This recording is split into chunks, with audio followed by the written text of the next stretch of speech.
Meus 4 cunhados me dividiram entre eles como herança quando meu marido morreu. Dividiram mesmo, gente.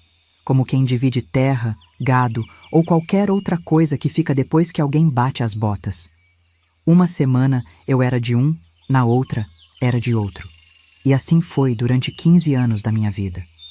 15 anos sendo passada de mão em mão como um objeto, como uma égua reprodutora que serve só para dar cria e mais nada.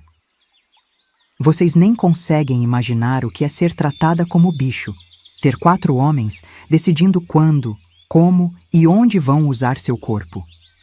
Era como se eu fosse uma ferramenta de trabalho que eles revezavam, sem direito à voz, sem direito à escolha, sem direito a nada. Me usaram até cansar, até meu corpo não aguentar mais, até eu virar um trapo velho que não prestava mais para nada. Meu nome é Nivalda Correia dos Santos, tenho 82 anos e moro aqui em Pelotas, no Rio Grande do Sul. Tô sentada na varanda da minha estância, essa mesma onde vivi todo esse inferno que vou contar para vocês. Essa cadeira de balanço que me embala agora já me viu chorar lágrimas de sangue, já me viu implorar por misericórdia para homens que não tinham coração nem alma. Mas também me viu planejar cada detalhe da minha vingança, que foi tão doce quanto o sofrimento foi amargo. Aqui, nesse mesmo lugar onde fui humilhada, espancada e tratada como animal, eu planejei a morte de cada um deles. Um por um, com a paciência de quem sabia que a justiça divina às vezes precisa de uma ajudinha humana. Antes de continuar essa história, que vocês nem imaginam onde vai parar, me contem aí nos comentários. Qual o seu nome e de onde vocês estão me ouvindo? Quero saber se tem gente de Pelotas assistindo, quem sabe alguém que conheceu os Correia naquela época. Porque os Correia eram donos de metade da campanha por aqui. Gente influente, respeitada, dessas famílias tradicionais que todo mundo conhecia e reverenciava. Ninguém desconfiava do que faziam comigo dentro de casa, dos horrores que aconteciam por trás das paredes dessa casa grande que hoje é só minha. Todo mundo achava que eu tinha sorte de ter sido aceita na família, de ter proteção depois que fiquei viúva. Se soubessem a verdade, talvez tivessem me ajudado, ou talvez fizessem vista grossa mesmo, porque mexer com os Correia era pedir para se dar mal. Era 1965 quando me casei com o Valdomiro Correia. Eu tinha 19 anos, ele 26. Um casamento arranjado, como era costume naquela época de mulher não ter voz nem vez. Meu pai tinha umas dívidas pesadas com a família Correia, coisa de gado que morreu na seca, empréstimo que não conseguiu pagar, e o casamento foi um jeito de acertar as contas sem dinheiro trocando de mão. Eu não conhecia direito o Valdomiro. Tinha visto ele umas 2, 3 vezes na cidade quando vinha comprar mantimentos, mas ele parecia homem bom, trabalhador, desses que respeitam mulher e tratam bem a família. Meu pai disse que era uma oportunidade de ouro, que eu ia ter vida boa, casa grande, nunca ia passar necessidade. A família dele era tradicional, dessas antigas do Rio Grande do Sul, com estâncias enormes que se perdiam de vista, muito gado, muita influência, muito respeito na região inteira. Falavam que os Correia tinham chegado aqui com os primeiros portugueses, que tinham sangue nobre, que eram fundadores de Pelotas. Tinham terras que nem eles sabiam direito onde começava e onde terminava. Milhares de cabeças de gado, casarões na cidade, tudo que significava poder naquela época. Eram os donos da região, quem mandava e desmandava em tudo, desde eleição para prefeito até preço do gado no mercado. Quando um Correia falava, todo mundo escutava e obedecia sem questionar. A cerimônia foi grande, coisa de rico mesmo, na igreja matriz de Pelotas. Vestido branco que minha mãe tinha bordado durante meses, trabalhando de madrugada à luz de lampião, véu de renda que tinha sido da avó do Valdomiro, passado de geração em geração como relíquia de família. Eu me sentia uma princesa naquele dia, acreditando que ia ter uma vida boa, com filhos saudáveis, casa grande, tudo que uma moça pobre sonhava naquela época. Como eu era ingênua, meu Deus do céu! Se soubesse o que me esperava, o que aquela família ia fazer comigo, tinha fugido dali correndo descalça, mesmo que fosse para morrer de fome debaixo de alguma ponte. mas ninguém me avisou que beleza e juventude podem ser uma maldição quando caem nas mãos erradas. Valdomiro morava numa estância a uns 20 quilômetros da cidade. Lugar bonito de tirar o fôlego, com casa grande de pedra cinza, senzala antiga dos tempos da escravidão, que agora servia de depósito para arreios e ferramentas. Tinha pasto que se perdia no horizonte, lagoa grande e cristalina onde os cavalos bebiam água, gado zebu pastando solto, tudo muito organizado e bem cuidado.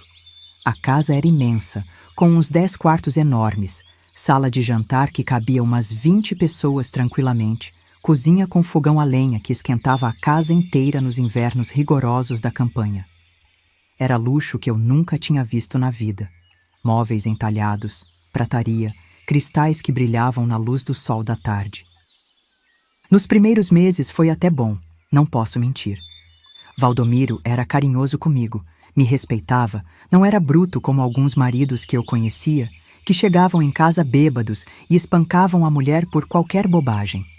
Ele me tratava com delicadeza, me dava presente, conversava comigo sobre os planos dele para a estância, para os filhos que a gente ia ter. Dormíamos no quarto principal, que tinha uma cama de casal enorme, toda entalhada à mão, que tinha sido do bisavô dele. Acordava cedo para preparar o café com leite, cuidar da casa, das galinhas, da horta. Vida simples, mas digna e honesta.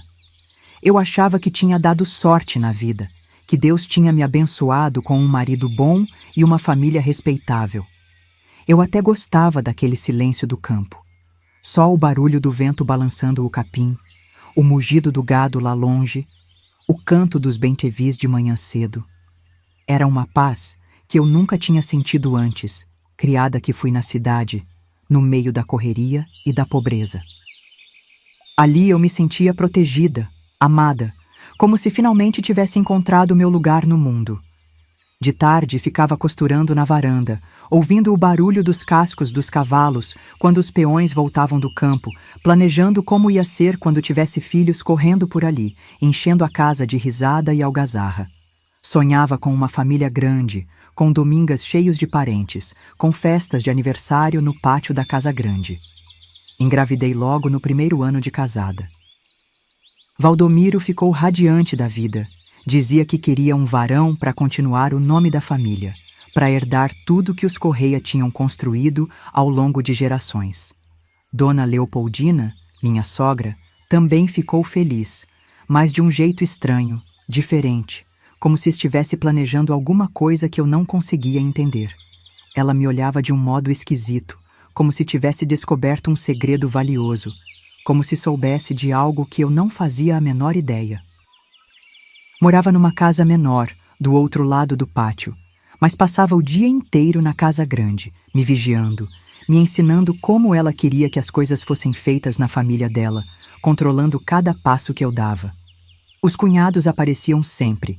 Quase todo dia tinha algum na casa visitando, conversando com Valdomiro, tomando chimarrão na varanda. Alcides, o mais velho, era bruto que nem touro, falava grosso, montava cavalo como se fosse domar bicho bravio. Tinha umas mãos enormes e calejadas de tanto trabalho pesado. Bernardino, o segundo, era mais refinado, sabia ler e escrever bem, cuidava da parte dos negócios da família, falava bonito, se vestia melhor que os outros. Cássio era o terceiro. Tinha um jeito meio estranho e esquisito. Ficava olhando para as pessoas de um modo que dava calafrio na espinha, como se estivesse pensando coisa ruim o tempo todo.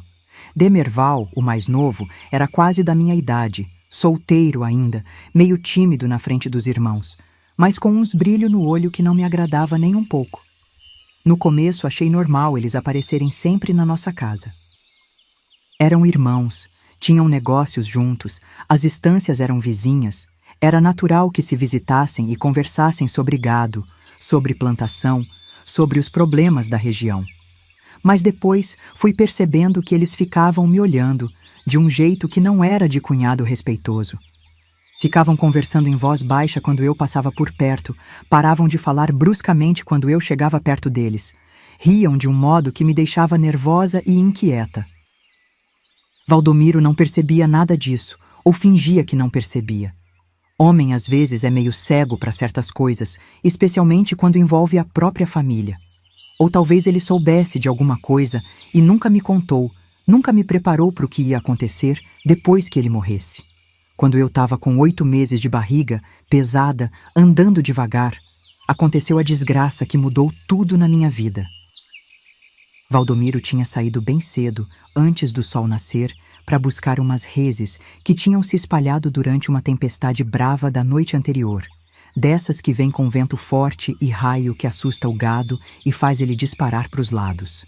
O cavalo dele, um tordilho meio chucro que ele teimava em montar mesmo, eu pedindo para ele escolher um mais manso, se assustou com uma cobra coral na estrada de chão batido. Valdomiro foi jogado longe, muito longe, voou pelos ares e bateu a cabeça numa pedra pontuda que tinha na beirada da estrada. Morreu ali mesmo, na hora, sem nem dar um gemido, sem nem ter tempo de se despedir de mim e do filho que ia nascer.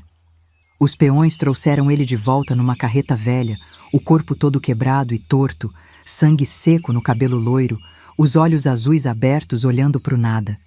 Fiquei completamente desesperada, fora de mim de tanto desespero. Com 8 meses de gravidez, toda inchada e pesada, viúva de repente, sem família por perto para me amparar nos momentos difíceis, sem saber direito quais eram meus direitos como esposa, como ia fazer para me sustentar e sustentar a criança que ia nascer. Dona Leopoldina assumiu o comando de tudo na mesma hora, organizou o velório, o enterro, tomou todas as decisões como se eu nem existisse, como se fosse apenas um móvel da casa.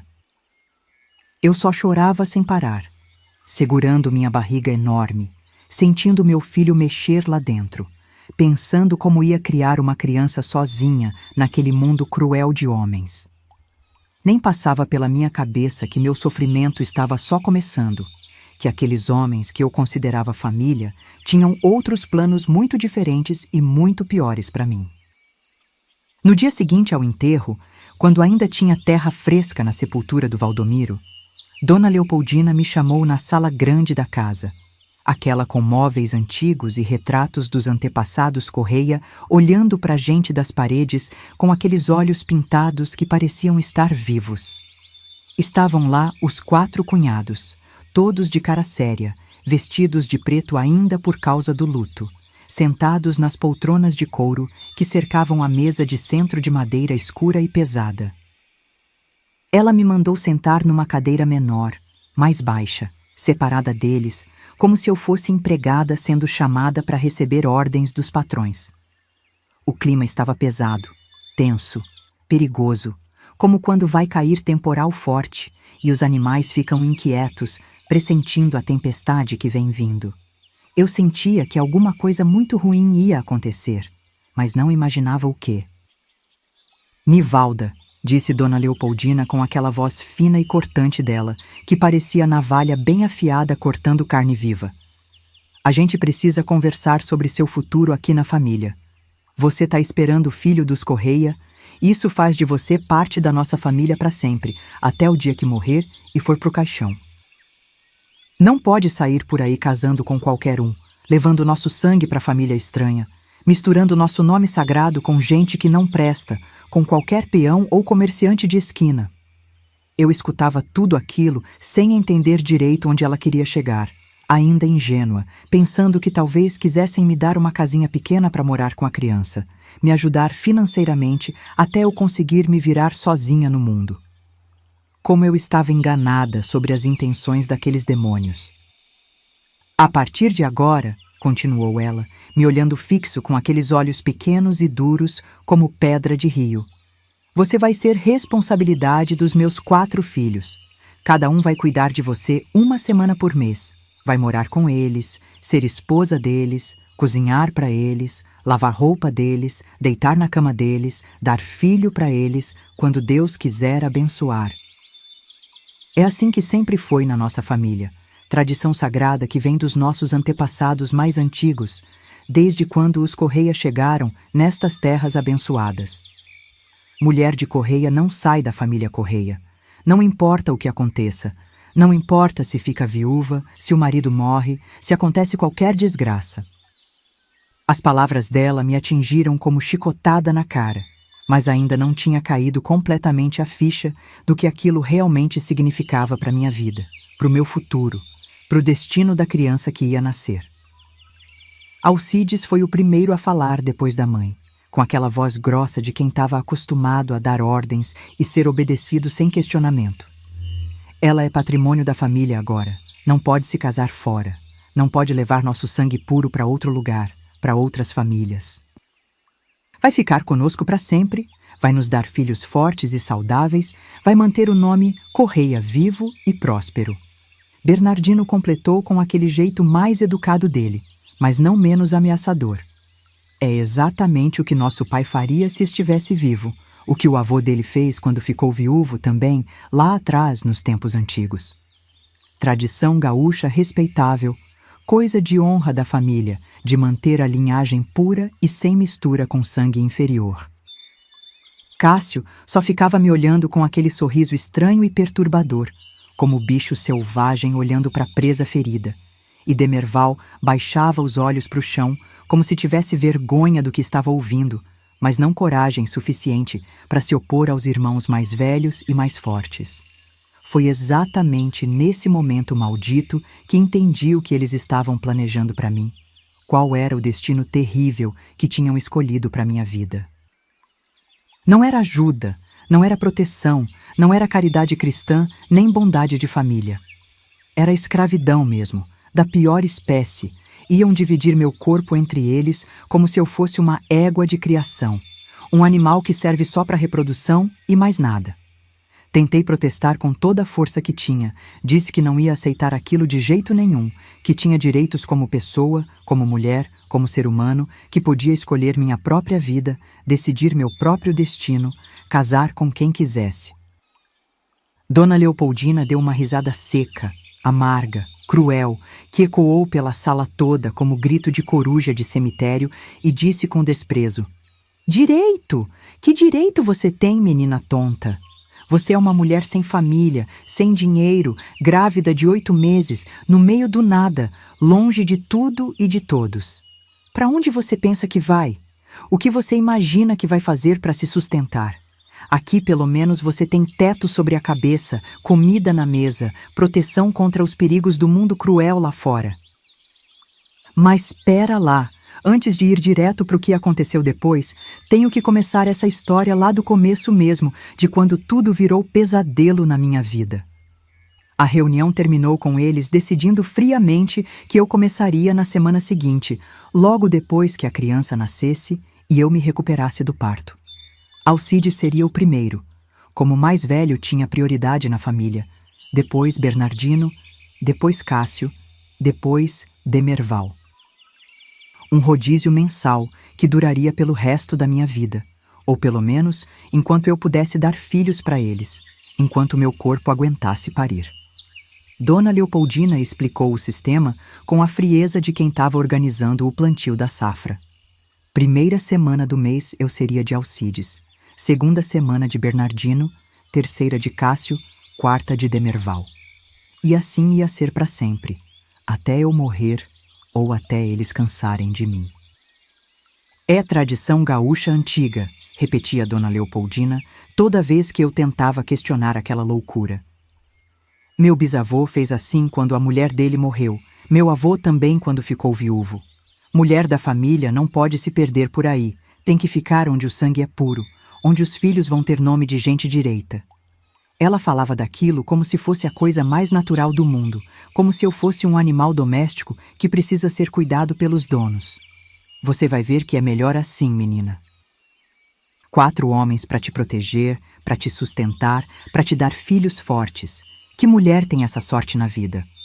Sorte. Ela chamava aquilo de sorte. Eu chamava de maldição. 3 dias depois que meu filho nasceu, um menino lindo que eu chamei de João, Alcides chegou na casa grande com uma carroça para me buscar. Eu ainda estava dolorida do parto, sangrando, mal conseguia andar direito, mas ele não quis saber de nada disso. "Hora de começar", disse com aquela voz grossa, olhando para o meu bebê como se fosse analisando o gado. "Esse daí vai ficar com minha mãe enquanto você se acostuma com a nova vida." Tentei resistir. Disse que não ia separar do meu filho, que criança precisa da mãe. Ele deu uma risada cruel e falou: "Você vai ver seu filhinho quando eu deixar. Agora você é minha responsabilidade e eu decido tudo." A estância do Alcides ficava a uns 10 quilômetros da casa grande, lugar mais afastado, mais isolado. A casa era menor, mais rústica, com móveis toscos e cheiro de suor e cachaça impregnado nas paredes. Ele me jogou num quarto dos fundos com uma cama de ferro velha e um colchão fino que fedia mofo. "Aqui é seu lugar agora", disse batendo a porta com força. "Você vai aprender a me obedecer direitinho, senão vai ver só o que acontece." Naquela primeira noite, ele me estuprou com uma violência que eu nunca tinha imaginado que existisse. Era como ser atacada por um animal selvagem, sem piedade, sem cuidado, só brutalidade pura. Alcides me tratava literalmente como bicho. De manhã cedo me acordava com chutes, mandava eu preparar comida, lavar roupa, limpar a casa toda. Durante o dia ficava trabalhando no campo, mas quando voltava para casa, sempre bêbado, era minha hora de sofrimento. Me batia por qualquer coisa, por qualquer motivo ou sem motivo nenhum. Se a comida estava salgada demais, porrada. Se estava sem sal, porrada. Se eu olhava para ele de cara feia, porrada. Se eu não olhava, também levava porrada por desrespeito. Não tinha jeito de acertar, não tinha forma de agradar. Ele gostava era de me machucar, de me ver com medo, chorando, implorando para ele parar. À noite era pior ainda. Ele chegava cambaleando de tanto álcool, me arrastava para o quarto e fazia o que queria comigo. Não importava se eu estava doendo, se estava sangrando ainda do parto, se implorava para ele ter piedade. Para ele, eu era só um objeto para descarregar a raiva e a violência que tinha dentro do peito. Várias vezes pensei que ia morrer ali mesmo, naquela cama imunda, longe do meu filho, longe de qualquer ajuda.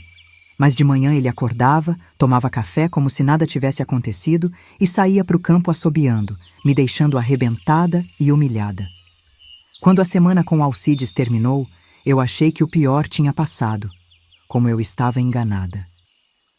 Bernardino veio me buscar num domingo de manhã, todo elegante, bem vestido, com aquele sorriso falso que eu ia aprender a odiar. "Venha, Nivalda, agora você vai conhecer como um homem culto trata uma dama." Ele falava bonito, usava palavras difíceis, se achava superior aos irmãos por saber ler e escrever.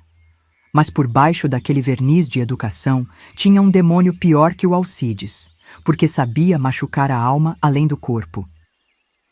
A casa do Bernardino era mais arrumada, com livros nas prateleiras, móveis melhores, até um piano que ele tocava às vezes. Ele me deu um quarto mais limpo, com lençóis cheirosos, e no primeiro dia até trouxe flores do jardim. "Vamos nos dar bem, você e eu", dizia-me olhando com aqueles olhos que pareciam cobras. "Eu sei como tratar uma mulher inteligente como você." Mas logo descobri que a crueldade dele era diferente, mais refinada, mais diabólica. Ele não me batia como Alcides, mas me torturava de outros jeitos. Bernardino gostava de me humilhar com palavras, de me fazer sentir burra, inútil, inferior. "Você é só uma camponesa ignorante", dizia durante o jantar. "Sorte sua que nós te demos uma chance de melhorar de vida." Ele me obrigava a ficar nua durante o dia, dizendo que era para eu não esquecer qual era meu lugar na casa dele. Me fazia repetir frases humilhantes como "eu sou propriedade da família Correia" ou "eu existo só para dar filhos para os homens desta família." Se eu recusava, ele ameaçava fazer mal para o meu bebê, que continuava na casa da dona Leopoldina. As noites com Bernardino eram um teatro macabro. Ele fingia que éramos um casal apaixonado, acendia velas, colocava música, falava palavras doces antes de me estuprar. "Finja que gosta", sussurrava no meu ouvido. "Finja que me ama, que escolheu estar aqui." Era tortura psicológica pura, porque me obrigava a participar da minha própria violação, a sorrir enquanto estava sendo destruída por dentro. Quando eu chorava, ele ficava irritado. "Não estrague o momento romântico, Nivalda. Seja grata pela atenção que estou te dando." Me respondam com sinceridade. Vocês acham que uma mulher tem obrigação de aceitar qualquer coisa para proteger o filho? Porque o que vocês vão ouvir agora vai fazer questionar tudo o que sabem sobre limites. Eu aguentava tudo aquilo porque eles tinham meu João como refém. Toda vez que eu pensava em resistir, em fugir, em gritar por ajuda, lembrava do meu bebezinho indefeso nas mãos daqueles monstros. Dona Leopoldina me deixava ver ele só uma vez por semana, rapidinho, sempre vigiada, para eu não esquecer quem mandava na situação. Quando completou 1 mês naquele sistema infernal, chegou a vez do Cássio. Ele era o mais perturbado dos 4, aquele que me dava mais medo só de olhar. Chegou para me buscar com um sorriso que não chegava aos olhos, falando baixinho. Agora você vai conhecer o que é diversão de verdade, Nivalda. A casa dele era escura, mal assombrada, com cortinas sempre fechadas e cheiro de coisa podre no ar.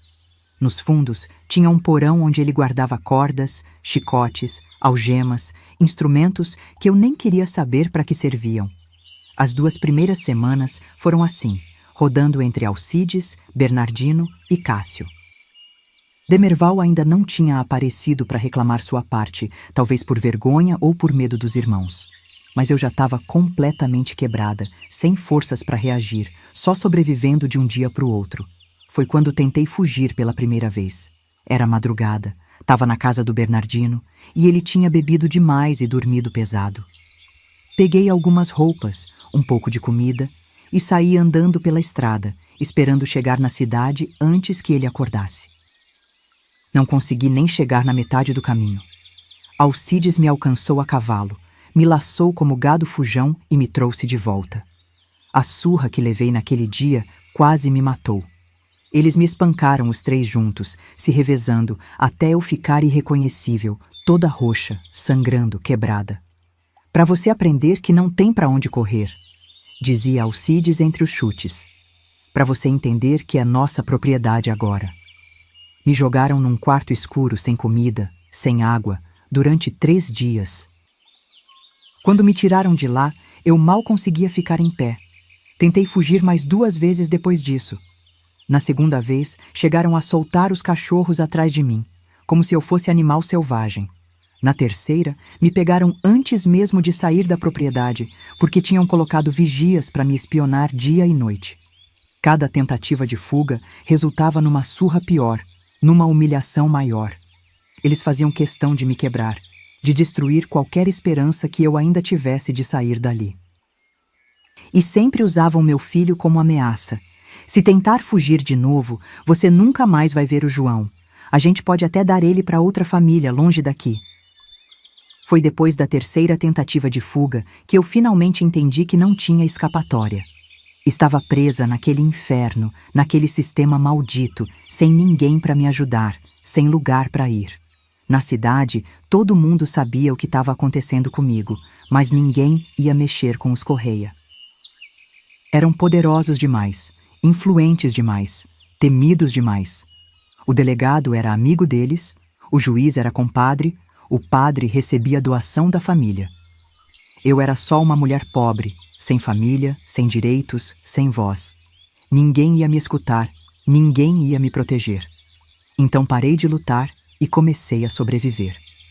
Aprendi a baixar a cabeça, a obedecer sem questionar, a aguentar tudo em silêncio. Não porque aceitei aquela vida, mas porque entendi que precisava me manter viva para um dia poder me vingar.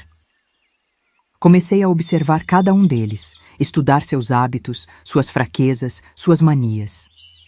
Guardava cada humilhação na memória, cada dor, cada lágrima, como combustível para alimentar o ódio que crescia dentro de mim. Eles achavam que tinham me quebrado, que tinham me domesticado como animal. Mas por dentro, eu era pura raiva, puro desejo de vingança, esperando a hora certa de agir. E foi assim que começaram os 15 anos mais longos da minha vida, sendo passada de mão em mão como objeto, gerando filhos para homens que eu odiava, criando força e planejando a morte de cada um deles. Porque eu sabia que um dia a conta ia chegar, que a justiça divina ia precisar de uma ajudinha humana, e que essas mãos que eles usavam para me bater iam ser as mesmas que iam preparar o veneno que ia mandar eles para o inferno onde mereciam estar. O sistema que eles criaram para me controlar era mais organizado que a administração distância. Todo mês era a mesma rotina maldita. Primeira semana ficava na casa grande cuidando das crianças e organizando as coisas da família. Segunda semana era com Alcides, terceira com Bernardino, quarta com Cássio e a última semana do mês era com Demerval. Era como um calendário do inferno, marcado a ferro e fogo na minha carne, onde cada dia tinha seu sofrimento específico, sua humilhação particular. Dona Leopoldina, antes de morrer em 1978, tinha deixado tudo muito bem explicado num papel que ela guardava na gaveta da cômoda antiga. Sistema Correia de Preservação Familiar. Ela chamava aquela desgraça, como se fosse tradição sagrada passada de geração em geração. Dizia que o bisavô dela tinha feito a mesma coisa quando a mulher morreu jovem, que era costume antigo do Rio Grande do Sul, coisa de família tradicional, que sabia preservar o sangue puro e a linhagem respeitável. Mentira deslavada para justificar a maldade. Mas ninguém questionava porque os Correia mandavam em tudo naquela região. Durante 15 anos inteiros, de 1965 a 1980, vivi essa rotina infernal sem um único dia de descanso, sem uma semana de paz, sem um momento de dignidade. Era máquina de fazer filhos, objeto que rodava entre 4 casas como gado que muda de pasto. Cada semana trazia seu tipo específico de horror, sua forma particular de destruição física e psicológica. Aprendi a reconhecer os dias da semana pelo tipo de sofrimento que me esperava.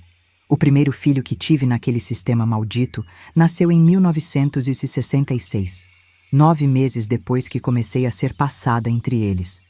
Era uma menina linda como um anjo, que eu chamei de Maria. Mas quando olhei para aquela criancinha inocente, meu coração se despedaçou, porque eu não sabia qual dos 4 demônios era o pai dela.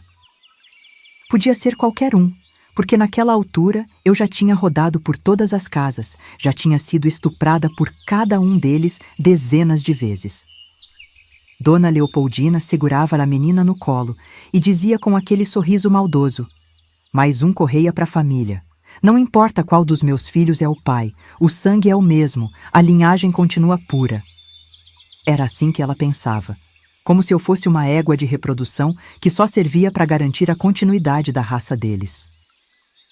A criança nem tinha um dia de vida e eles já estavam planejando o futuro dela, decidindo como ia ser criada, que educação ia receber, com quem ia casar quando crescesse. Os anos foram se arrastando e eu fui acumulando filhos, cada um trazendo alegria misturada com desespero. Depois da Maria vieram os gêmeos Antônio e Carlos em 1968, nascidos prematuros, mas saudáveis. Em 1970, nasceu Luísa, uma menina delicada com olhos grandes e assustados. Pedro chegou em 1972, um menino quieto que chorava pouco. Em 1974 veio Carlos, forte como touro desde pequeno. A última foi Rosa, nascida em 1976, quando eu já estava com 33 anos e meu corpo começava a mostrar sinais de esgotamento. A cada filho que nascia, eu tentava decifrar qual dos 4 demônios era o pai, procurando semelhanças no rostinho inocente, nas mãozinhas pequenas, nos olhos que ainda não tinham visto a maldade do mundo. João, o primeiro, tinha os olhos azuis claros como água de rio, igualzinhos aos do Demerval. Tinha também aquele jeito quieto, pensativo, de quem observa mais do que fala. Maria tinha a boca carnuda e o nariz empinado do Bernardino, e mesmo pequena já mostrava sinais da inteligência maliciosa que eu via no pai. Os gêmeos Antônio e Carlos tinham a testa larga e as sobrancelhas grossas do Alcides, além do temperamento bruto que aparecia desde cedo nas brincadeiras violentas entre eles. Luísa nasceu com as mãos grandes e os dedos longos do Cássio, e desde bebê tinha uns trejeitos estranhos, um olhar que às vezes me dava arrepio na espinha. Pedro era a cara do Demerval, só que com personalidade mais doce, mais carinhosa. Rosa, a última, tinha o cabelo crespo e os olhos escuros da minha família, mas com a boca fina e cruel do Bernardino. Cada criança era uma prova viva da minha escravidão, mas ao mesmo tempo era a única alegria que eu tinha naquela vida miserável. Eu amava eles mais que minha própria vida. Protegia como leoa protege os filhotes, mas sempre com o coração partido, porque sabia que não podia dar para eles o que mais precisavam: uma mãe livre, uma família normal, uma vida longe daquele inferno. Eles cresciam achando que aquilo era normal, que toda mulher vivia assim, passando de casa em casa, servindo homens diferentes, sem ter voz nem vez nas decisões da própria vida. O controle que exerciam sobre mim era total, absoluto, como se eu fosse prisioneira de guerra num campo de concentração. Não podia sair da propriedade sem autorização expressa de um deles. Não podia conversar com estranhos, não podia nem olhar para outros homens que aparecessem por ali. Tinha sempre alguém me vigiando, peões que recebiam ordem para me observar, mulheres da cidade que vinham visitar e reportavam cada movimento meu para os patrões. Era como viver numa prisão a céu aberto, onde as grades eram invisíveis, mas mais fortes que ferro. Quando tentava sair para a cidade, sempre tinha um dos cunhados ou algum capanga acompanhando, fingindo que era proteção, mas na verdade sendo vigilância. A Nivalda não pode andar sozinha, diziam para os comerciantes. É meio esquecida, pode se perder ou fazer bobagem. Todos acreditavam, porque os Correia eram respeitados, eram autoridade inquestionável na região. Quem ia duvidar da palavra deles? Quem ia proteger uma mulher pobre contra uma família poderosa? As idas à igreja eram tortura especial, porque tinha que fingir que era mulher direita, mãe de família feliz, abençoada por Deus, com tantos filhos bonitos e saudáveis. O Padre Antônio, homem velho e cego para a maldade dos poderosos, sempre elogiava a família Correia unida e próspera. Uma vez ele disse na missa: vejam o exemplo da Nivalda, mulher virtuosa que encontrou abrigo e proteção na família do falecido marido. É assim que Deus recompensa os justos e caridosos. Se ele soubesse a verdade, talvez tivesse me ajudado, ou talvez fizesse vista grossa mesmo, como todo mundo fazia. Alcides era o pior de todos, animal selvagem disfarçado de homem. Durante suas semanas comigo, eu vivia no inferno completo, apanhando por qualquer coisa ou por coisa nenhuma. Ele gostava de me bater com cinto de couro, com vara de marmelo, com qualquer coisa que tivesse à mão quando a raiva tomava conta dele. Você é minha propriedade, gritava enquanto me espancava. Eu faço o que quero com o que é meu. A casa dele vivia fedendo a cachaça e suor azedo, porque ele bebia desde cedo e só parava quando desmaiava bêbado na cama suja. As noites na casa do Alcides eram um pesadelo puro. Ele chegava cambaleando, me arrastava para o quarto como se eu fosse saco de ração e fazia comigo coisas que nem bicho merece passar. Não tinha carinho, não tinha cuidado, só brutalidade animal de quem via mulher como objeto para descarregar violência e luxúria. Várias vezes acordei toda machucada, sangrando, com marcas de dente e unha pelo corpo todo. Quando eu reclamava da dor, ele ria e dizia: mulher tem que aguentar, é para isso que serve. Durante os 15 anos que durou meu martírio, Alcides me quebrou 3 costelas, deslocou meu ombro 2 vezes e me deu tantos socos na cara que perdi a conta das vezes que fiquei com o olho roxo. Uma vez ele me bateu tanto com um cabo de enxada que fiquei 1 semana sem conseguir andar direito.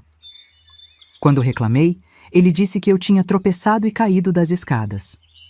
Todos acreditaram, porque quem ia questionar a palavra de um Correia? Bernardino era diferente, mas não menos cruel. A maldade dele era refinada, psicológica, calculada para destruir por dentro. Durante o dia me tratava como dama, chamava de minha querida Nivalda, me dava presente, falava palavras doces, mas à noite mostrava quem realmente era, demônio vestido de gentleman. Ele gostava de me humilhar com jogos mentais, me obrigava a escolher entre 2 dores, entre 2 humilhações. Prefere apanhar na cara ou nas costas hoje? Perguntava com aquele sorriso falso. Prefere que eu use cinto ou vara? A casa do Bernardino era como teatro macabro, onde ele encenava peça de amor todos os dias. Tinha quadros na parede, flores no vaso, música tocando baixinho. Ele fingia que éramos casal apaixonado, que eu estava ali por escolha própria, por amor verdadeiro. Diga que me ama, Nivalda, sussurrava no meu ouvido durante os estupros. Diga que escolheu ficar comigo. Se eu recusava, ele ameaçava fazer mal para os meus filhos, especialmente para Maria, que ele dizia ser sua filha especial. Bernardino tinha mania de me fazer repetir frases humilhantes enquanto me violentava. Eu sou propriedade da família Correia, tinha que dizer. Eu existo só para dar filhos para os homens desta família. Eu sou grata pela proteção que recebo. Eram palavras que me cortavam a alma mais que qualquer chicotada, porque me obrigavam a participar da minha própria degradação, a negar minha humanidade com minhas próprias palavras. Cássio era o mais perturbado dos quatro, aquele que me dava mais medo, mais nojo, mais desespero. A casa dele parecia covil de demônio, escura, fedorenta, cheia de objetos estranhos que ele usava para me torturar. Nos fundos tinha um porão onde ele guardava cordas, algemas, chicotes, instrumentos diabólicos que eu nem sabia para que serviam. Ele não queria só me machucar fisicamente, queria quebrar meu espírito, destruir minha alma, me transformar em bicho domesticado que obedecia por medo. Cássio tinha rituais bizarros que repetia toda semana quando eu chegava na casa dele. Me obrigava a ficar de joelhos no meio da sala enquanto ele andava em volta falando baixinho, sussurrando ameaças, descrevendo as torturas que ia aplicar em mim. Hoje vamos brincar de domador e animal, dizia lambendo os lábios. Você vai aprender a me obedecer direitinho como cadela bem treinada. Ele me fazia latir, andar de quatro, comer no chão como bicho. Era humilhação calculada para me fazer sentir menos que humana. As noites com Cássio eram um pesadelo que nem nos meus piores sonhos eu conseguia imaginar. Ele usava aqueles instrumentos para me machucar de jeitos que deixavam marca na alma além do corpo. Gostava de ver lágrima, de ouvir grito, de sentir meu desespero. Chore mais alto, ordenava. Quero ouvir seu sofrimento.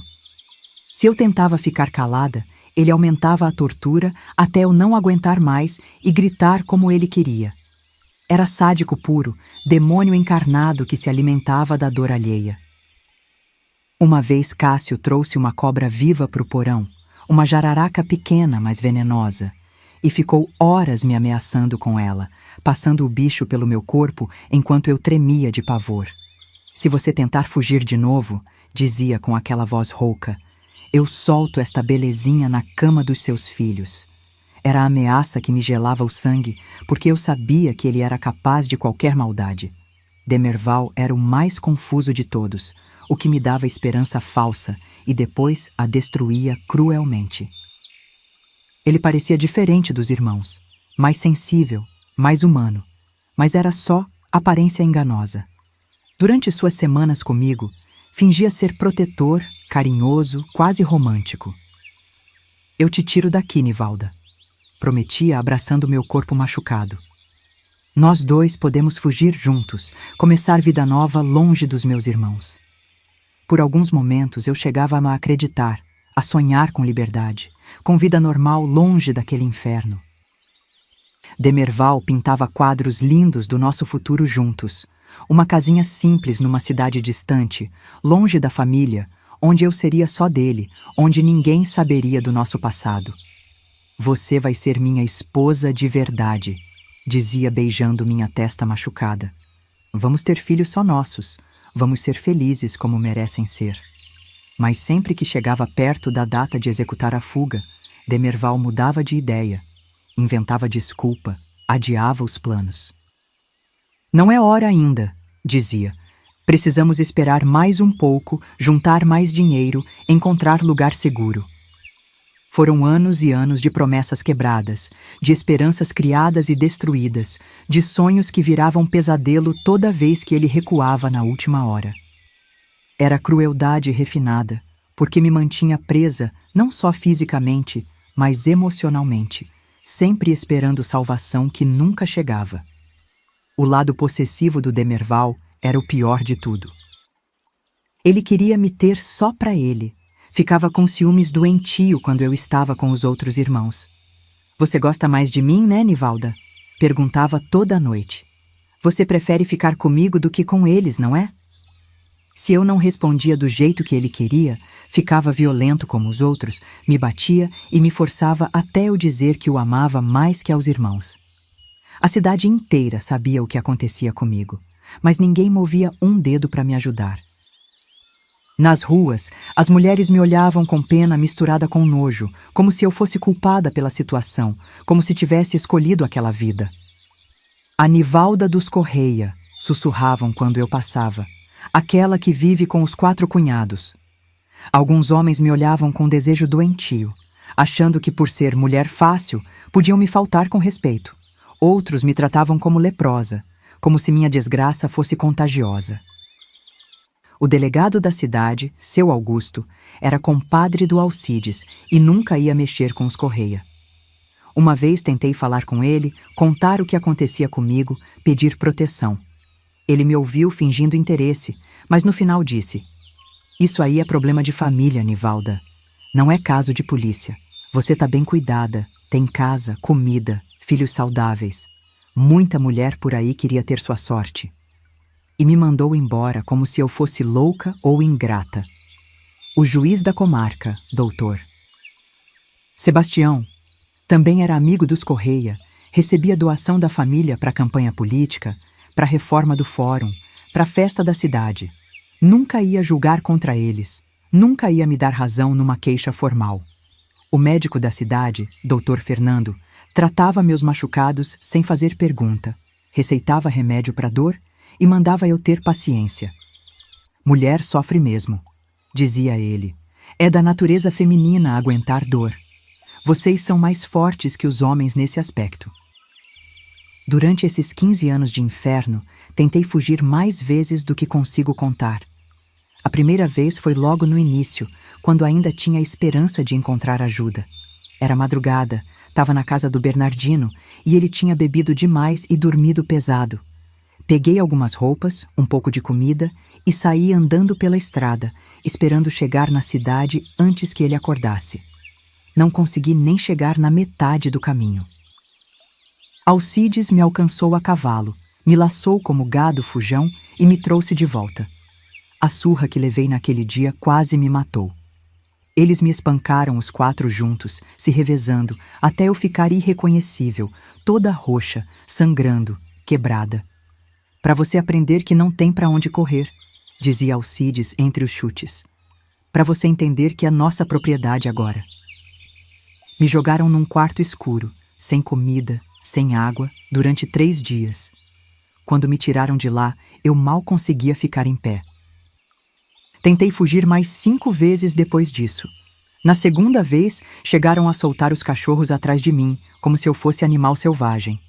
Na terceira, me pegaram antes mesmo de sair da propriedade, porque tinham colocado vigias para me espionar dia e noite. Na quarta vez, consegui chegar na casa de uma comadre da minha mãe, mas ela me entregou para os Correia em troca de dinheiro. Na quinta tentativa, me esconderam num porão durante uma semana, até eu quase morrer de fome e sede. Cada tentativa de fuga resultava numa surra pior, numa humilhação maior. Eles faziam questão de me quebrar, de destruir qualquer esperança que eu ainda tivesse de sair dali. E sempre usavam meus filhos como ameaça. Se tentar fugir de novo, você nunca mais vai ver as crianças.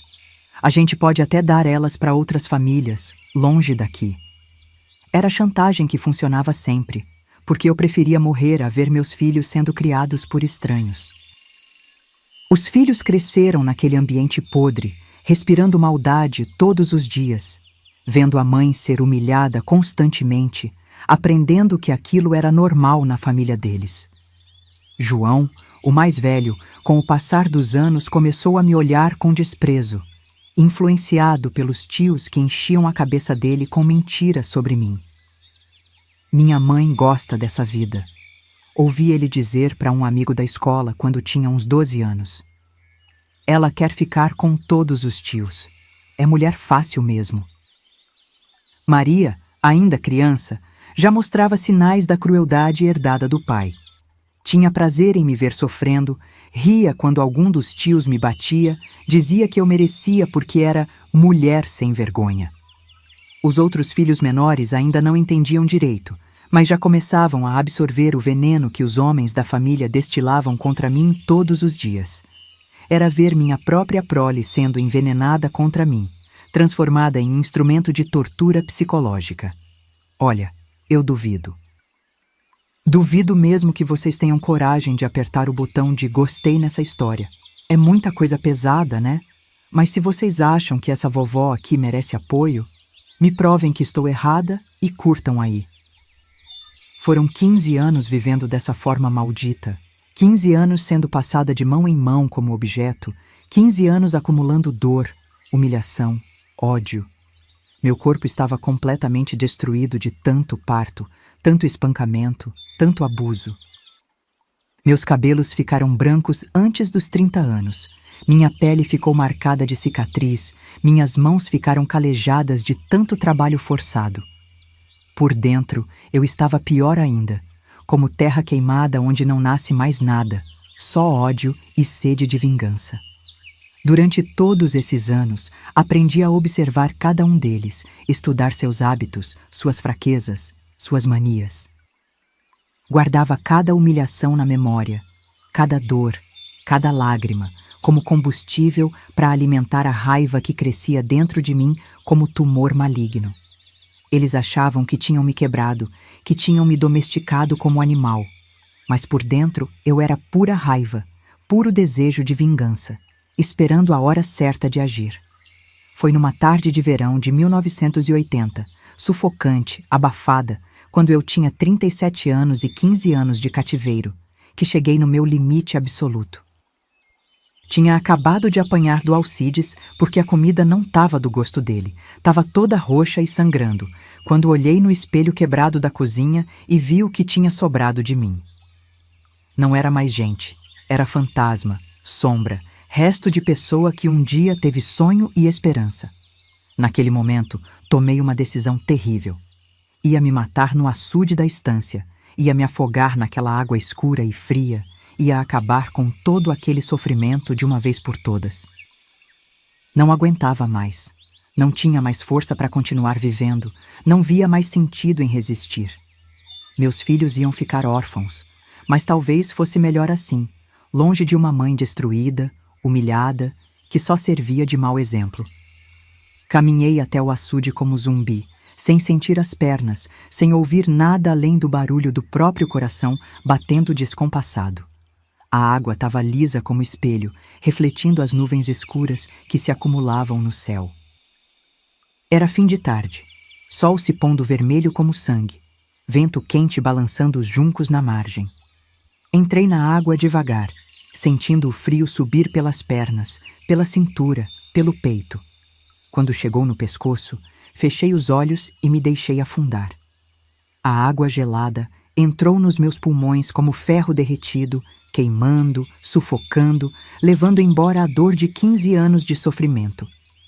Por alguns segundos, senti paz, alívio, como se finalmente tivesse encontrado o descanso que procurava há tanto tempo. Mas então alguma coisa dentro de mim se rebelou, uma força que eu não sabia que existia. Uma raiva tão grande que me fez voltar à superfície engasgando e cuspindo água.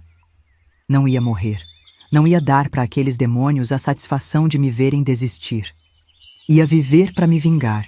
Ia sobreviver para ver cada um deles pagando pelo que fizeram comigo. Foi ali, molhada e tremendo na margem do açude, que algo dentro de mim mudou para sempre. A mulher submissa tinha morrido naquela água.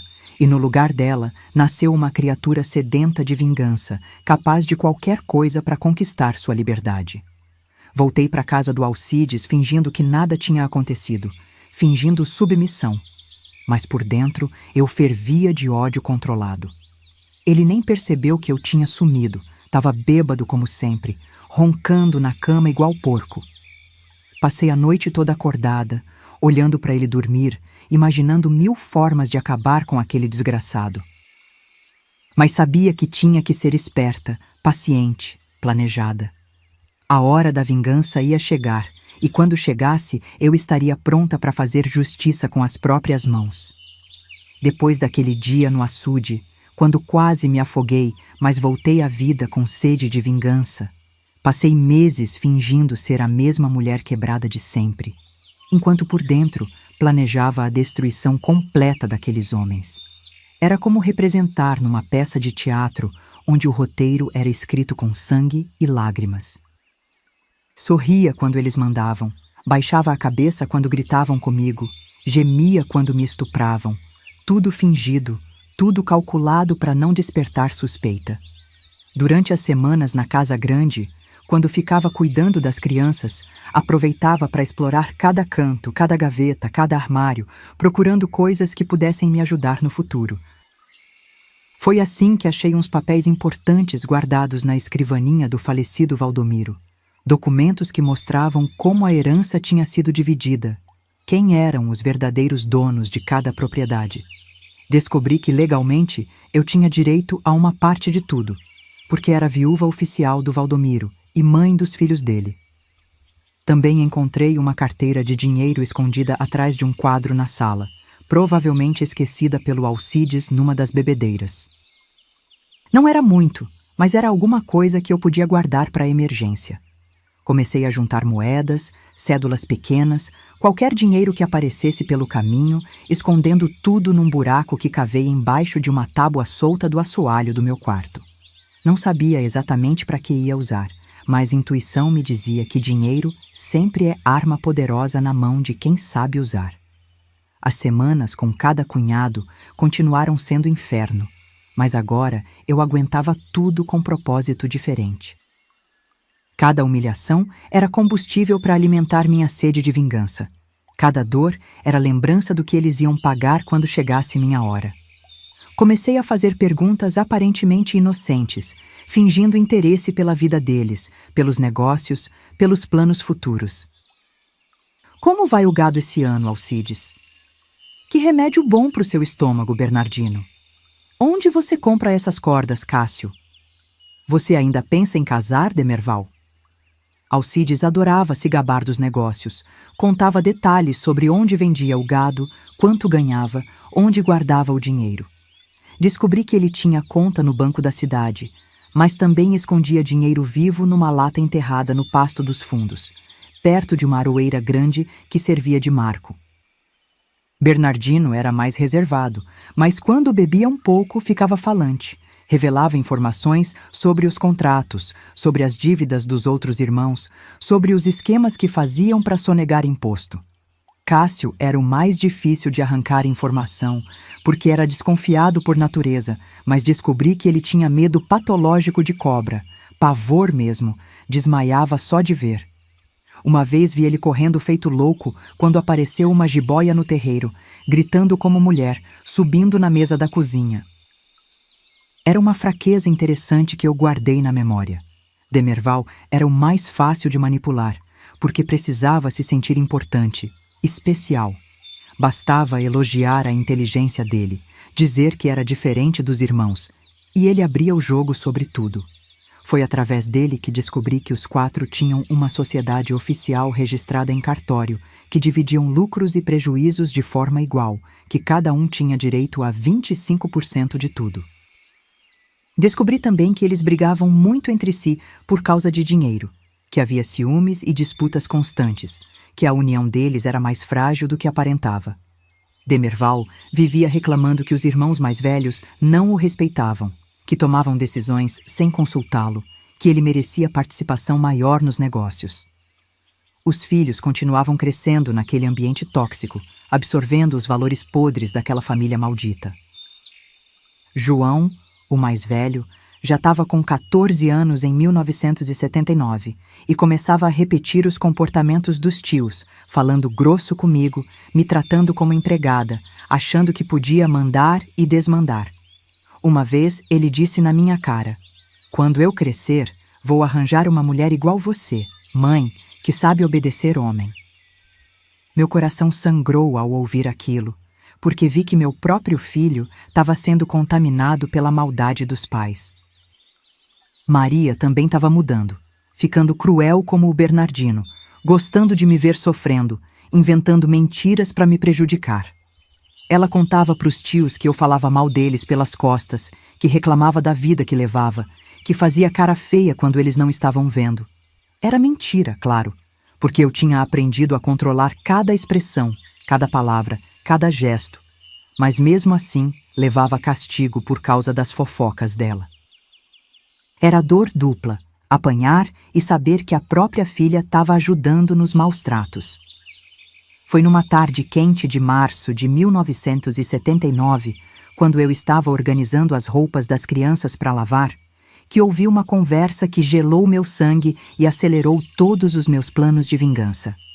Bernardino e Demerval estavam na varanda tomando chimarrão e conversando sobre o futuro da família, sobre como manter a tradição Correia viva depois que eles ficassem velhos demais para continuar reproduzindo. "Os meninos ainda são pequenos demais", dizia Bernardino, passando a cuia para o irmão. "O João tem só 14 anos, vai demorar pelo menos uns 5 anos até ele poder assumir as responsabilidades de homem da família." Demerval concordou balançando a cabeça. "É verdade, irmão, mas não podemos deixar a tradição morrer com a gente. Papai e os avós sempre fizeram questão de manter o sangue puro, de não deixar a linhagem se misturar com gente inferior." Foi aí que veio a parte que fez meu mundo desabar e minha raiva explodir como vulcão. "As meninas da Nivalda já estão ficando mocinhas", continuou Bernardino com aquela voz calculista que eu conhecia bem.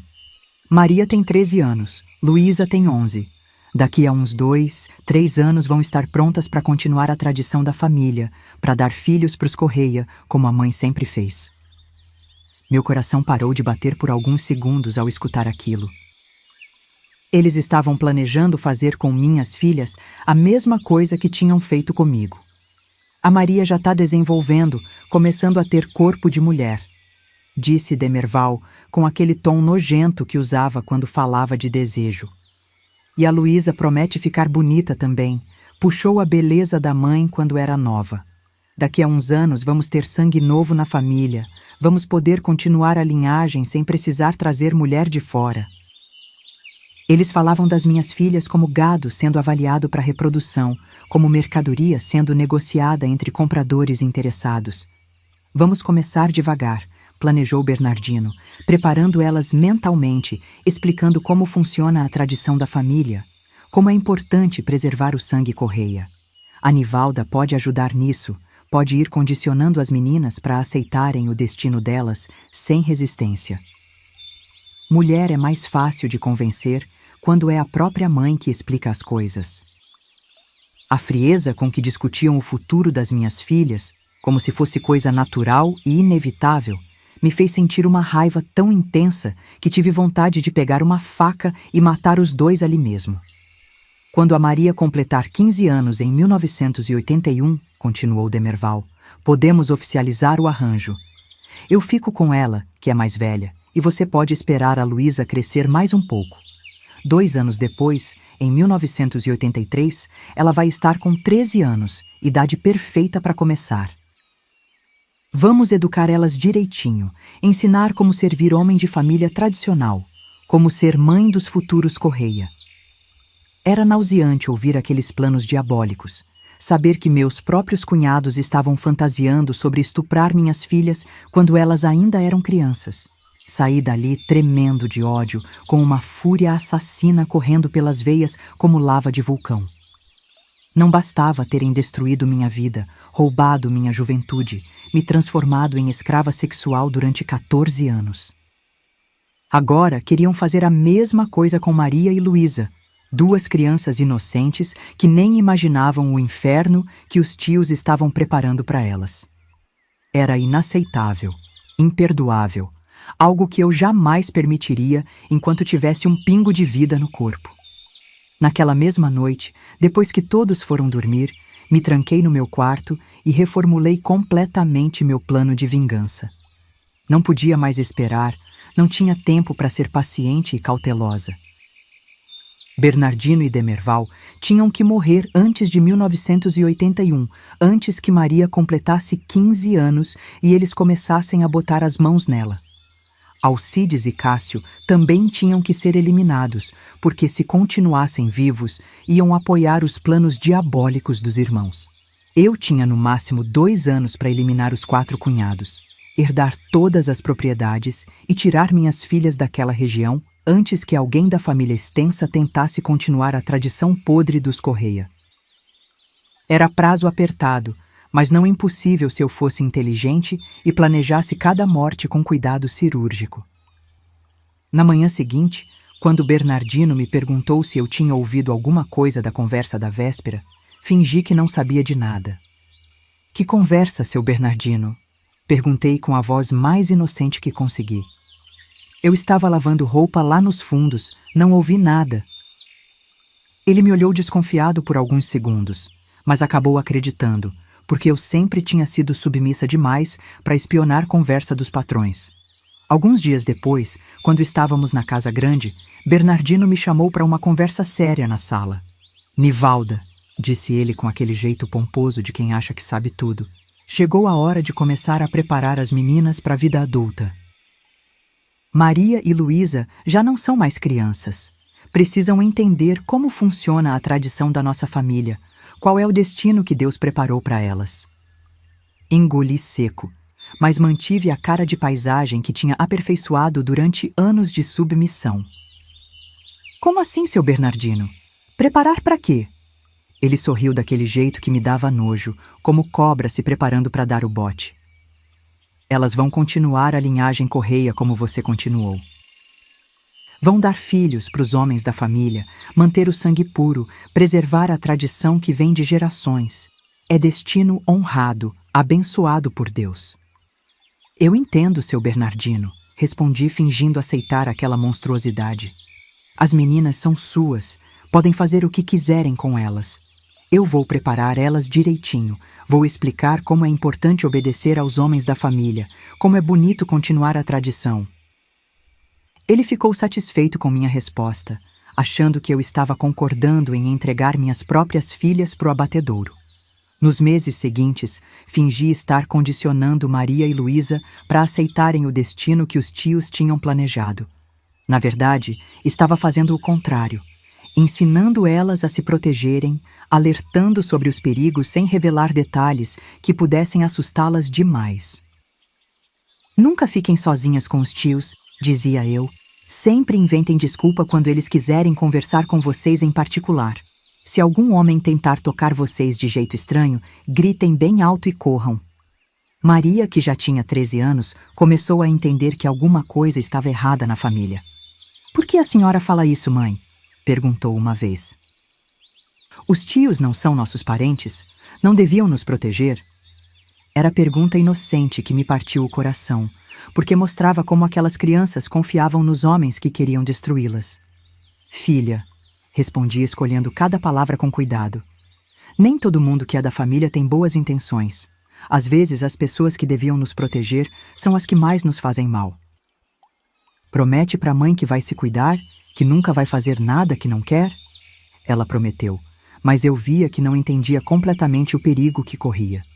Durante esse tempo de preparação psicológica das meninas, comecei também a estudar formas de eliminar os cunhados sem levantar suspeita. Observava os hábitos alimentares de cada um, as bebidas que preferiam, os remédios que tomavam, procurando oportunidades para introduzir substâncias mortais sem ser descoberta. Alcides tomava cachaça pura direto da garrafa. Bernardino gostava de vinho fino nas refeições. Cássio mastigava fumo de corda o dia todo. Demerval tinha mania de tomar chá de erva doce antes de dormir. Foi durante uma limpeza geral na casa grande que fiz a descoberta que mudaria tudo. No depósito dos fundos, atrás de umas caixas velhas e ferramentas enferrujadas, encontrei uma lata de chumbinho que devia estar ali há anos, esquecida desde a última dedetização da casa. O veneno estava lá há tanto tempo que tinha uma camada de poeira grossa por cima, mas quando abri a lata, vi que ainda tinha bastante pó branco dentro, suficiente para matar uma pessoa várias vezes. Peguei um punhado pequeno do veneno e escondi num pano amarrado dentro da blusa. Depois fechei a lata e deixei tudo exatamente como estava. Era exatamente o que eu precisava. Algo que já existia na propriedade há anos, que qualquer um podia ter acesso, que não levantaria suspeita se fosse encontrado. Além disso, chumbinho era veneno comum, usado em todas as fazendas para matar rato. Ninguém ia achar estranho ele estar ali. Guardei o veneno num esconderijo que preparei especialmente. Cavei um buraco pequeno debaixo de uma tábua solta no assoalho do meu quarto, forrei com um pedaço de lona para proteger da umidade e ali escondi o chumbinho junto com o dinheiro que vinha juntando. Era meu arsenal secreto, minhas armas para a guerra que ia começar em breve. Mas antes de usar o veneno para matar, precisava testar se realmente funcionava, qual era a dose certa, quanto tempo demorava para fazer efeito, que sintomas causava. Não podia correr o risco de dar dose errada e só deixar a vítima doente em vez de matá-la, porque aí meus planos seriam descobertos e eu seria morta ou presa. Decidi fazer o teste no Cássio, que era o mais cruel de todos, o que mais merecia sofrer. Durante uma das semanas que passei na casa dele, comecei a misturar pitadas minúsculas de chumbinho na comida, doses tão pequenas que não iam matar, mas iam causar sintomas que eu podia observar e estudar. Comecei com uma pontinha de unha de veneno misturada no feijão, depois aumentei gradualmente para meia pontinha de dedal, depois uma pontinha de dedal inteira. Os primeiros sintomas começaram a aparecer depois de alguns dias. Cássio reclamava de dor de barriga, de mal-estar, de tontura leve. Deve ser alguma coisa que comi, dizia ele, passando a mão na testa suada. Talvez a carne estava estragada ou a água do poço está contaminada. Mas continuava comendo a comida envenenada, sem desconfiar que eu estava testando nele qual era a dose mortal. Depois de uma semana dando doses pequenas, Cássio ficou visivelmente doente. Começou a vomitar de vez em quando, perdeu um pouco de peso, ficou com a pele meio amarelada. Foi ao médico, que examinou ele e disse que era gastrite nervosa, problema no estômago causado por estresse e má alimentação. Receitou uns remédios e mandou ele fazer dieta mais leve. Era perfeito. O veneno estava funcionando exatamente como eu queria, causando sintomas que médico atribuía a doenças comuns. Se doses pequenas durante uma semana deixavam a pessoa doente, mas não matavam, doses grandes de uma vez só certamente seriam mortais. Parei de envenenar o Cássio e deixei ele se recuperar, fingindo preocupação com a saúde dele. O senhor devia descansar mais, dizia eu, preparando chás de erva cidreira para aliviar o estômago dele. Trabalho demais faz mal para a saúde, causa gastrite, úlcera, essas coisas ruins. Ele ficava grato pela minha preocupação, sem saber que eu era a responsável pela doença que quase o matou. Durante as semanas seguintes, refinei meu conhecimento sobre venenos, conversando discretamente com outras pessoas que entendiam do assunto. Numa ida à cidade, consegui falar rapidinho com Dona Conceição, uma velha benzedeira que morava nos arredores de Pelotas, famosa por saber de ervas e remédios caseiros. Ela me olhou com aqueles olhos fundos e disse: "Menina, você está carregando uma dor muito grande. Posso ver a escuridão em volta de você." "Não posso falar muito, Dona Conceição", sussurrei olhando para os lados. "Mas tem plantas que fazem mal para a gente, né? E outros venenos também?" Ela me olhou com mais atenção e entendeu o que eu estava querendo saber. "Tem sim, filha. Tem plantas que Deus fez para curar, mas também tem as que o diabo plantou para fazer mal. E tem outros venenos também, feitos pelo homem. Precisa saber usar direito, na dose certa, pro efeito que você quer." Foi uma conversa rápida, disfarçada, mas suficiente para me dar informações preciosas. Dona Conceição me ensinou sobre saia branca, que em doses altas causava parada cardíaca. Me falou da mamona, que provocava envenenamento que imitava problemas no fígado. Ensinou sobre cogumelos venenosos que dissolviam em bebida alcoólica sem alterar o gosto. Era uma verdadeira aula de assassinato, disfarçada de conversa sobre plantas medicinais. Nas semanas seguintes, comecei a prestar atenção nas plantas que cresciam ao redor das propriedades, estudando cada folha, cada flor, cada fruto, lembrando das dicas que Dona Conceição tinha me dado. Aroeira brava, que causava coceira e inchaço. Mamona, que em doses altas causava envenenamento. Saia branca, que provocava vômito e diarreia. Comigo ninguém pode, que era mortal se preparada direito. A natureza estava cheia de aliados para quem sabia procurar. Mas não era só veneno de planta que eu estudava. Observava também os remédios que eles tomavam, as bebidas que preferiam, os hábitos alimentares de cada um. Cada vício era uma porta de entrada para a substância que eu escolhesse usar. Cada rotina fixa era uma oportunidade para agir sem levantar suspeita. O tempo ia passando e eu ia ficando mais expert em fingir submissão enquanto planejava a destruição. Era como ser atriz num teatro macabro onde a plateia eram meus algozes e o final da peça seria a morte de todos eles.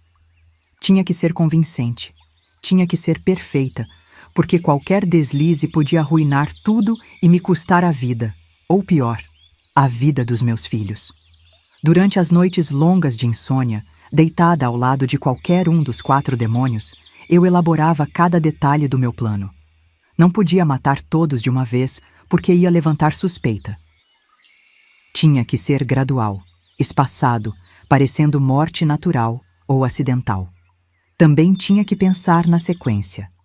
Quem morrer primeiro, quem por último, como herdar os bens, como proteger as crianças, como garantir que ninguém desconfiasse de mim. Decidi que Cássio seria o primeiro, porque era o mais cruel, o que mais me torturava, o que mais merecia morrer logo. Além disso, eu já tinha testado o veneno nele. Sabia exatamente como o corpo dele reagia, qual dose usar para garantir a morte rápida. Depois seria Alcides, o mais violento, o que mais me batia. Em seguida, Bernardino, porque a maldade psicológica dele era mais sutil, mas não menos destruidora. Demerval ficaria por último, porque era o mais fraco, o mais manipulável, e talvez fosse útil manter ele vivo mais tempo. O plano temporal que criei era rigoroso. Uma morte por ano, começando em 1980 e terminando em 1983.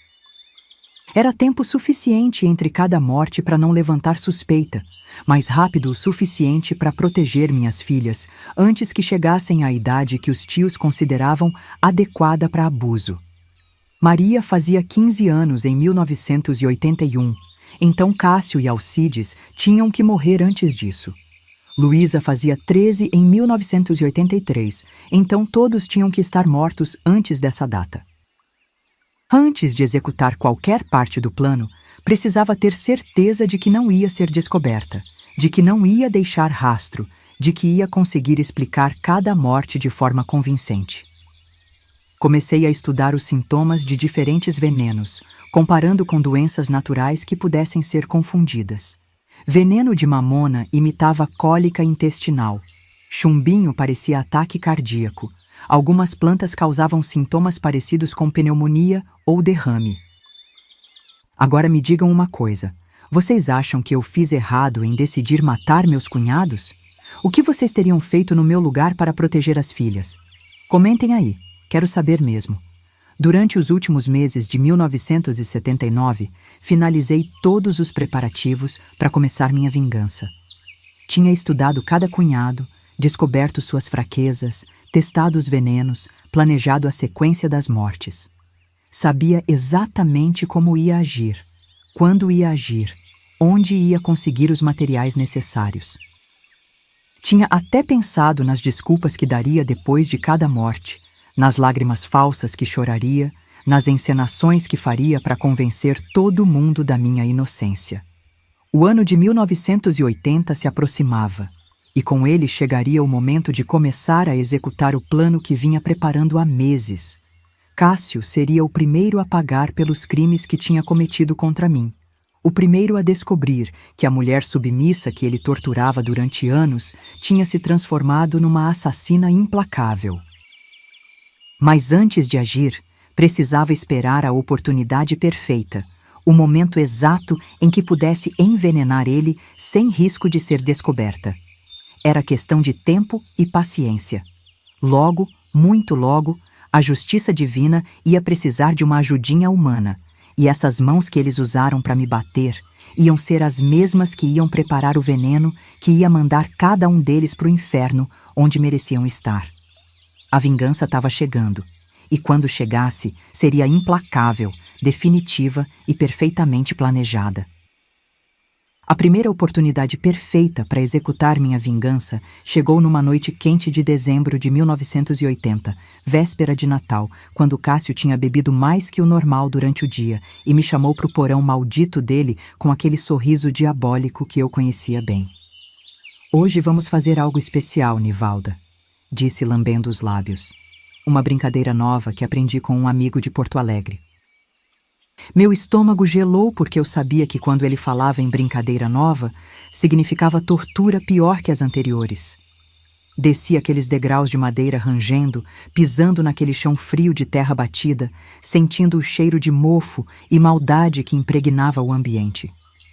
Mas dessa vez era diferente.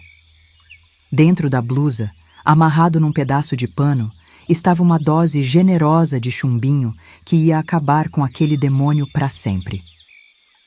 Só precisava da oportunidade certa, do momento perfeito em que ele não tivesse como escapar ou pedir ajuda. Ele começou seu ritual diabólico de sempre, acendendo velas, arrumando os instrumentos numa ordem específica, murmurando palavras que eu não entendia. Mas ele não sabia que dessa vez a vítima tinha virado predadora, que a ovelha tinha se transformado em lobo faminto esperando a hora do ataque. Foi quando ele se virou para pegar algo na mesa que tive minha chance. Havia uma garrafa de cachaça pela metade em cima de um caixote velho, a mesma que ele bebia sempre durante as sessões de tortura. Com um movimento rápido e silencioso, tirei o pano de dentro da blusa, despejei todo o chumbinho na cachaça e balancei a garrafa para misturar bem. Meu coração estava disparado, mas minhas mãos estavam firmes como pedra. O veneno se dissolveu completamente na bebida, sem deixar rastro, sem mudar a cor nem o cheiro. Era perfeito, invisível, mortal. Não demorou muito. Depois de uns 20 minutos organizando a tortura, Cássio pegou a garrafa e tomou um gole longo, depois outro e mais outro. "Preciso me preparar para o que vem por aí", disse, limpando a boca com as costas da mão. Se ele soubesse que o bicho sendo abatido era ele mesmo, talvez tivesse escolhido outras palavras. Os primeiros sintomas começaram a aparecer depois de meia hora.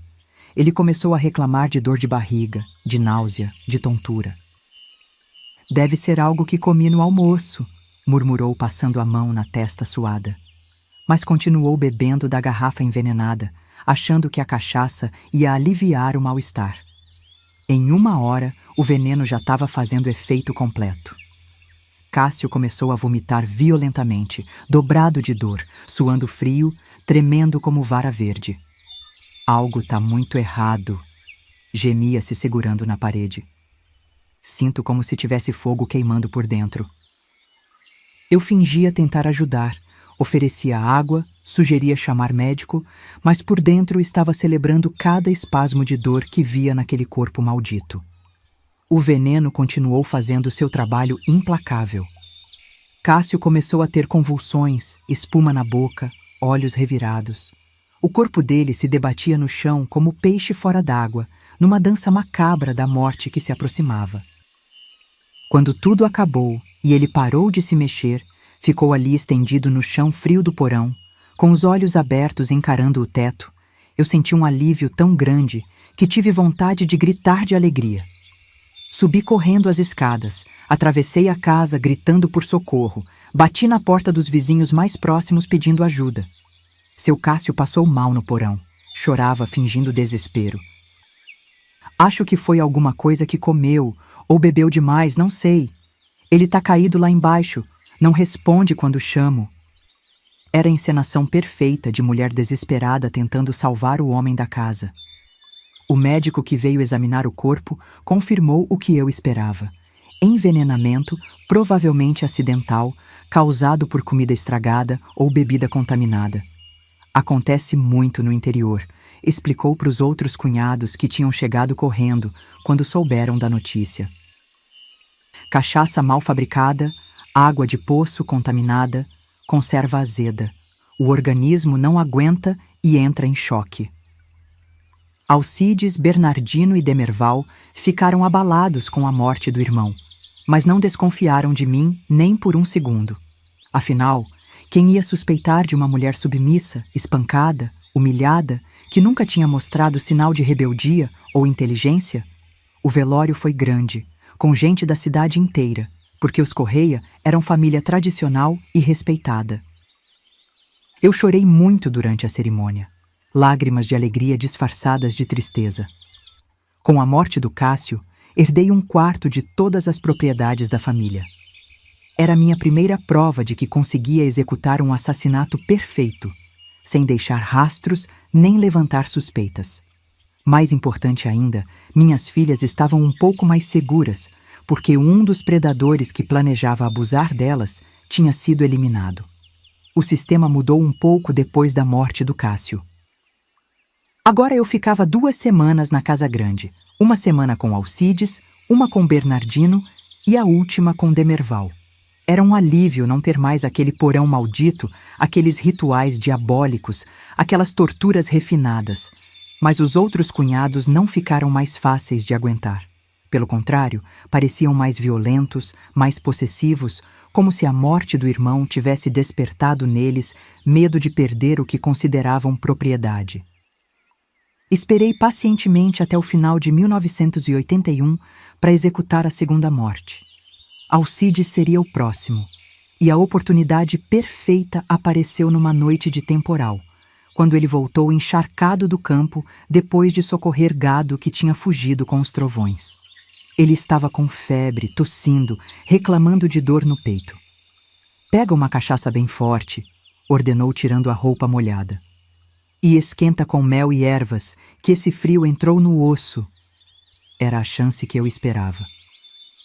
Preparei a bebida quente como ele pediu, mas adicionei algo especial que tinha conseguido com Dona Conceição numa das idas à cidade.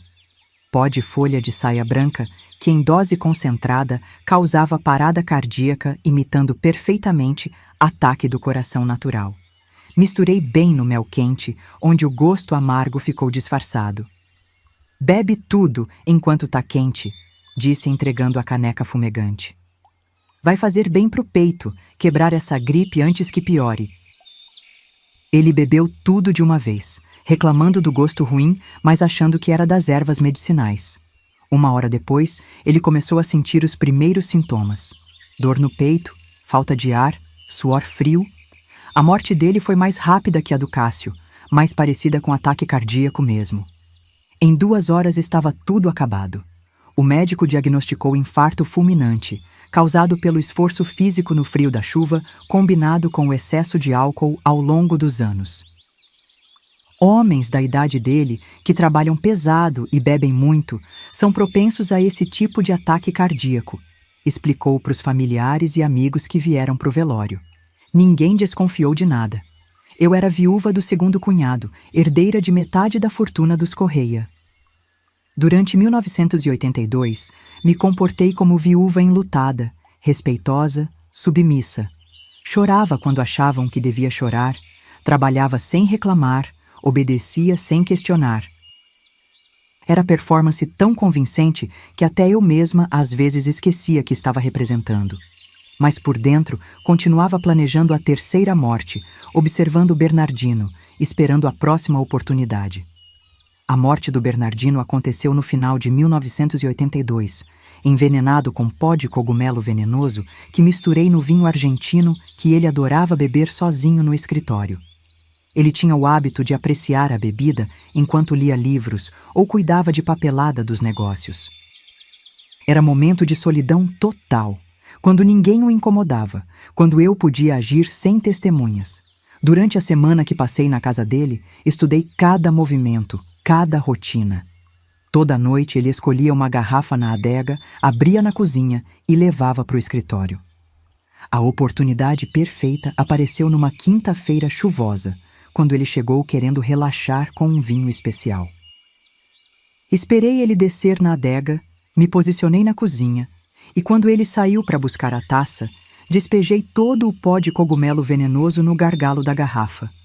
O veneno se dissolveu completamente no líquido escuro, sem deixar rastro visível, sem alterar o aroma. Por volta das 10 da noite, comecei a ouvir gemidos baixos vindos do escritório, depois reclamações mais altas, depois silêncio. Quando abri a porta, encontrei Bernardino caído sobre a escrivaninha, com a taça vazia na mão, rosto roxo, olhos vidrados. O médico confirmou envenenamento alcoólico agravado por problemas no fígado, morte natural de alcoólatra que exagerou na bebida durante anos. Acontece muito com homens que bebem vinho todo dia, explicou. O fígado não aguenta e entra em falência. Mais um demônio eliminado, mais um passo em direção à liberdade completa. Agora eu controlava 3/4 da fortuna dos Correia. Demerval ficou completamente abalado, talvez pressentindo que algo estava errado, que muitas mortes numa família só não podia ser coincidência.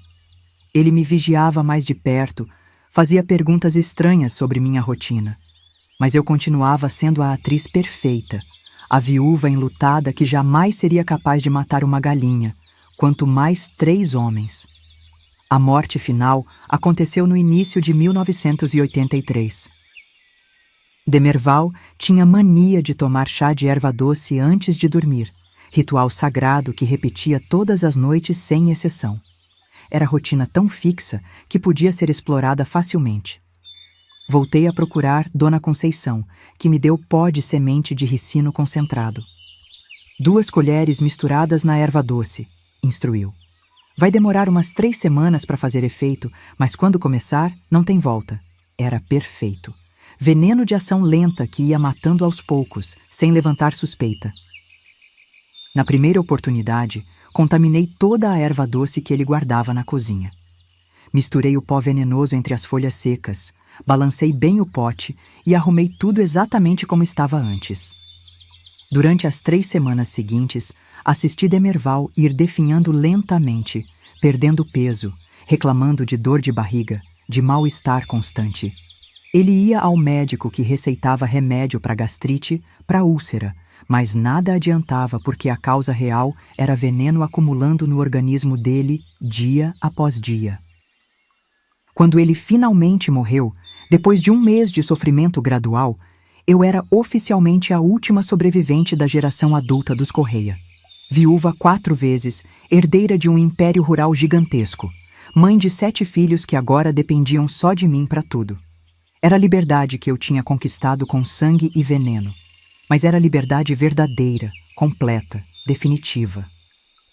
4 estâncias enormes com milhares de hectares, rebanhos de gado que se perdiam de vista, plantações de soja e milho, casas na cidade, contas bancárias recheadas, investimentos em outros negócios.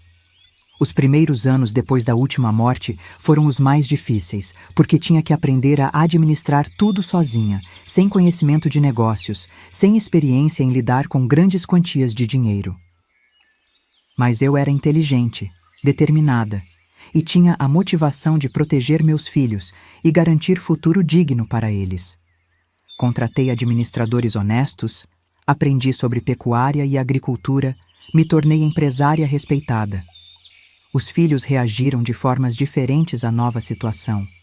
João, o mais velho, com 18 anos quando o último tio morreu, assumiu ares de homem da casa, tentando mandar em mim como os pais faziam. Mas eu não era mais a mulher submissa de antes. Deixei bem claro que agora quem comandava era eu, que ele podia ajudar nos negócios se quisesse, mas sempre sob minha supervisão. Maria, que tinha 17 anos, mostrou alívio quando percebeu que não ia ser entregue aos tios como estava sendo planejado. Ela nunca soube dos planos que os cunhados tinham para ela e a irmã Luísa, mas intuía que algo de ruim estava sendo preparado. Com a morte dos homens da família, ela pôde estudar, namorar quem quisesse, escolher seu próprio destino. Luísa, com 15 anos, era a que mais demonstrava gratidão pela nova situação. Talvez porque sentia instintivamente que tinha escapado de um destino terrível. Ela se dedicou aos estudos com paixão, sonhava em ser professora, queria usar a educação como ferramenta de libertação. Eu apoiei todos os sonhos dela, paguei os melhores colégios, garanti que tivesse todas as oportunidades que eu nunca tive. Os filhos menores, Antônio, Carlos, Pedro e Rosa, se adaptaram rapidamente à nova realidade. Eram pequenos demais para entender completamente o que tinha acontecido. Apenas sabiam que agora tinham vida melhor, mais liberdade, mais carinho da mãe que não estava mais sendo espancada e humilhada constantemente. Durante os anos 80, consolidei meu controle sobre os negócios e expandi ainda mais o patrimônio da família. Comprei terras vizinhas, modernizei a criação de gado, investi em novas tecnologias agrícolas. A estância que tinha sido minha prisão se transformou no centro de um império próspero que eu comandava com punho firme, mas justo. A cidade de Pelotas inteira sabia da minha história de superação. Eu era vista como exemplo de viúva corajosa que soube honrar a memória dos maridos, cuidar dos filhos e fazer os negócios prosperarem mesmo sem ajuda masculina. Ninguém desconfiava que por trás daquela imagem respeitável havia uma assassina que tinha eliminado sistematicamente 4 homens para conquistar sua liberdade. As pessoas comentavam sobre minha sorte, sobre como Deus tinha me abençoado ao levar todos os cunhados de morte natural, me deixando herdeira de tudo. Anivalda merecia essa compensação, diziam as mulheres na igreja, depois de tanto sofrimento, tanto sacrifício pela família. Se elas soubessem que minha sorte tinha sido construída com veneno e planejamento meticuloso, talvez pensassem diferente. Durante os anos 90, me dediquei a consolidar a educação dos filhos e a expandir ainda mais os negócios. João se formou em veterinária e assumiu parte da administração das estâncias. Maria virou professora como sempre quis, casou com um homem bom que a respeitava. Luísa se tornou advogada, especializada em direitos das mulheres. Os outros filhos também seguiram caminhos dignos, longe da violência e crueldade que marcaram minha geração. Nunca contei para nenhum dos meus filhos o que realmente aconteceu com os pais deles. Eles cresceram acreditando que os tios morreram de causas naturais, que eram homens trabalhadores que cuidaram bem da família. Era melhor assim, deixar que guardassem memórias respeitosas dos mortos, em vez de saber que tinham sido concebidos através de estupros sistemáticos. O segredo da minha vingança ficou guardado só comigo durante todos esses anos. Nem nos momentos de maior intimidade com os filhos, nem nas noites de insônia quando a solidão apertava, eu nunca revelei como tinha conquistado minha liberdade. Era um peso que carregava sozinha, mas era também uma fonte de orgulho secreto, a prova de que mulher determinada consegue vencer qualquer obstáculo. Nos anos 2000, quando já estava com mais de 60 anos, comecei a me preparar para passar os negócios para os filhos. Eles tinham se tornado adultos responsáveis, empresários competentes, pessoas íntegras que sabiam valorizar o patrimônio que eu tinha construído. Era hora de colher os frutos de tanto trabalho e sacrifício. João assumiu a administração geral das estâncias, aplicando conhecimentos modernos de pecuária que aprendeu na faculdade. Maria criou uma escola particular na cidade, educando crianças com métodos progressivos que valorizavam a dignidade humana. Luísa abriu um escritório de advocacia especializado em defender mulheres vítimas de violência doméstica. Antônio e Carlos se tornaram parceiros nos negócios agrícolas, modernizando as plantações e aumentando a produtividade. Pedro escolheu seguir carreira militar, virou oficial respeitado. Rosa se dedicou à medicina, especializou-se em pediatria. Todos eles construíram famílias felizes, filhos saudáveis, vida digna e próspera. Hoje, aos 82 anos, sou uma das mulheres mais respeitadas de Pelotas. Tenho 16 netos, 5 bisnetos, fortuna que garante o futuro de várias gerações da família. Moro ainda na mesma estância onde vivi tantos horrores. Mas agora ela é símbolo de vitória, não de sofrimento. Sentada nesta varanda onde planejei a morte dos meus algozes, posso dizer que a vida me deu a recompensa que eu merecia. Tenho orgulho de ter quebrado o ciclo de violência que marcava a família Correia há gerações. Meus filhos tratam as mulheres com respeito, meus netos crescem aprendendo sobre igualdade e dignidade humana. A tradição podre que Dona Leopoldina queria perpetuar morreu junto com os filhos dela, enterrada para sempre no passado maldito. Às vezes me perguntam se sinto remorso pelas mortes dos cunhados, se tenho pesadelos com os crimes que cometi. A resposta é não. Não sinto nenhum pingo de arrependimento por ter eliminado 4 demônios que transformaram minha vida num inferno. Eles mereciam morrer, e eu merecia ser livre. Foi justiça pura, equilíbrio cósmico se restaurando depois de anos de desequilíbrio. Durante as noites solitárias desta casa grande, quando escuto o vento balançando os eucaliptos no pátio, às vezes penso em todas as mulheres que sofreram e ainda sofrem nas mãos de homens violentos. Quantas delas têm coragem de reagir? Quantas descobrem, como eu descobri, que a vingança pode ser o caminho para a liberdade? Não estou incentivando ninguém a seguir meu exemplo, porque assassinato é crime grave que pode destruir a vida de quem comete. Mas também não posso negar que foi a única solução que encontrei para me livrar de uma situação impossível, onde as leis e a sociedade não ofereciam proteção para mulheres como eu. Às vezes, a justiça tem que ser feita pelas próprias mãos. Se eu tivesse que viver tudo de novo, faria exatamente as mesmas escolhas. Mataria os 4 cunhados novamente, sem hesitação, sem remorso. Porque eles não eram apenas meus algozes, eram símbolos de um sistema que tratava mulheres como propriedade, como objetos, sem direitos nem dignidade. Eliminá-los foi golpe contra esse sistema, vitória pessoal que se transformou em exemplo para outras mulheres. A fortuna que construí sobre os cadáveres dos meus opressores me permitiu educar meus filhos longe da violência, criar netos que respeitam as mulheres, estabelecer negócios que tratam funcionários com dignidade. O dinheiro sujo do sofrimento se transformou em instrumento de justiça social, em ferramenta de construção de mundo melhor. Minha vida prova que vingança é prato que se come frio, mas sempre se come. Os 4 homens que me humilharam durante 15 anos pagaram com a própria vida pela maldade que espalharam. Eu conquistei riqueza, respeito, dignidade, família feliz.